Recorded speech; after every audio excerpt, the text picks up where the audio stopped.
Naandika haya kuja kwako Nana. Moyo wangu unataabika, samaki nimetupwa Sahara niogelee mchangani. Nana, nimeambia umeolewa. Harusi yako iliweka historia hapo kijijini, kwa maana mumeo alifanya kufura pesa. Najua barua hii utaisoma huku ukipulizwa na kiyoyozi. Nasikia unaishi kifahari sana na mumeo huko jijini Dar es Salaam. Niliahidi kukupa maisha bora, nikaja Geita migodini kutafuta.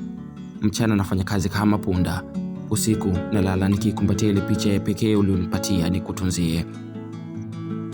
Yaani, baada ya miaka yote ya subira na viapo, kumbe najisumbua. Najipa tabu kusaka bikira kwenye wodi ya wazazi, kumbe Nana si wangu tena.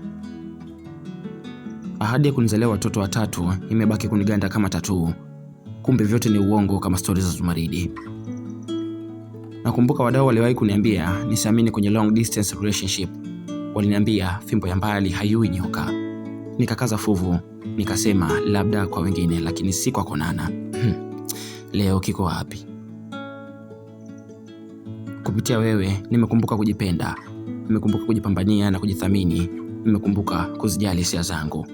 Nana, usijali, moyo nimeupiga bandeji, nitapona tu. Msalimu na Anko Salanje pamoja na rafiki yako Shani. Kama uliniweka kiporo, basi wape bata wale washibe, maana najua sitokuja kurudi tena maishani mwako. Barua hii itakuwa ya mwisho kukutumia. Nazilaani imani potofu nizowahi kushibisha akili yangu kuwa mapenzi ni matamu kuliko kula. Na laani ulimi uliowahi kutamba hadharani kwamba mimi ndiye mwanaume ninayependwa zaidi duniani. Labda sasa nimepata funzo kuwa mtu sio mbwa, hatabiriki na wala hakatiwi tamaa. Nimejifunza kuwa mapenzi ni kama uyoga. Leo utaula mboga, kesho utageuka sumu kupeleke mochwari. Labda peremende ya mapendo imeisha utamu, nimeishia kuchosha meno kutafuna makapi.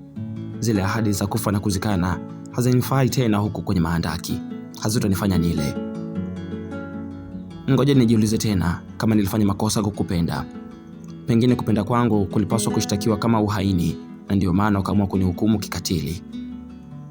Kama utasikia nimekufa, basi ujue nitakuwa nimekufa kwa mara ya pili, maana kwa sasa mimi ni mfu ninayetembea. Ukawe na wakati mwema. Wassalam.